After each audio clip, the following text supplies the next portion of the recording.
नागपुरात एका हार्डवेअर दुकानात झालेल्या घरफोडीचा गुन्हा अवघ्या काही दिवसात उघडकीस आणत कळमना पोलिसांनी मोठे यश मिळवले आहे।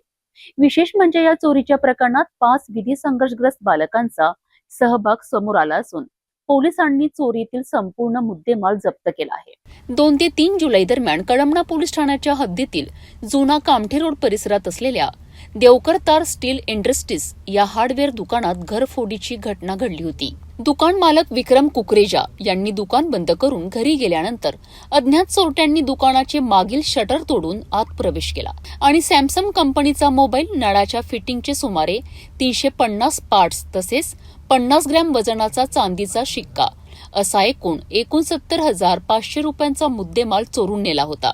या प्रकरणी कळमना पोलीस ठाण्यात गुन्हा दाखल करण्यात आला। त्यानंतर पोलिसांनी तांत्रिक तपास आणि गुप्त माहितीच्या आधारे तपासाची चक्रे वेगाने फिरवलीत। तपासादरम्यान या गुन्ह्यात 5 विधी संघर्षग्रस्त बालकांचा सहभाग असल्याचे निष्पन्न झालेत। पोलिसांनी सर्वांना ताब्यात घेऊन चौकशी केली असता त्यांनी संगनमताने चोरी केल्याची कबुली दिली। यानंतर पोलिसांनी आरोपींकडून चोरी केलेला संपूर्ण मुद्देमाल जप्त केला असून पुढील तपास सुरू आहे। ही कारवाई अप्पर पोलीस आयुक्त वसंत परदेशी, पोलीस उपायुक्त नित्यानंद झा आणि सहाय्यक पोलीस आयुक्त रोहित ओव्हाळ यांच्या मार्गदर्शनाखाली करण्यात आली। वरिष्ठ पोलीस निरीक्षक प्रवीण काळे आणि त्यांच्या पथकाने ही यशस्वी कामगिरी बजावली। जप्त मुद्देमाल हा त्यात एक चांदीचा शिक्का आहे, 50 ग्रॅम वजनाचा एक सॅमसंग कंपनीचा मोबाईल आहे आणि नळ फिटिंगचे पितळेचे साहित्य असा एकूण 69,500 रुपयाचा मुद्देमाल जप्त केलेला आहे। जे विधी संघर्षित बालक ताब्यात घेतले ते यापूर्वी त्यांच्यावर गुन्हे नाही आहेत, परंतु यावेळी ते रेकॉर्डवर आलेले आहे। आमचं त्यांच्यावर लक्ष आहे।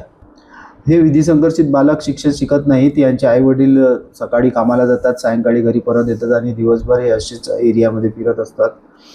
त्यांना मोबाईलचे सगळ्यांकडे मोबाईल्स आहेत, मोबाईलचे शौक आहे, मोबाईलवर गेम्स वगैरे खेळतात आणि काही दैनंदिन गरजा, नाश्ता, चहा पाणी हे जे शौक लागलेले आहेत त्यांना बाहेर खाण्यापिण्याचे, हे शौक पूर्ण करण्याकरता त्यांनी हे चोरी केल्याचे निष्पन्न झाले। कळमना पोलिसांच्या तत्पर आणि तांत्रिक तपासामुळे घरफोडीचा गुन्हा उघडकीस आला असून चोरीतील संपूर्ण मुद्देमालही हस्तगत करण्यात आलाय।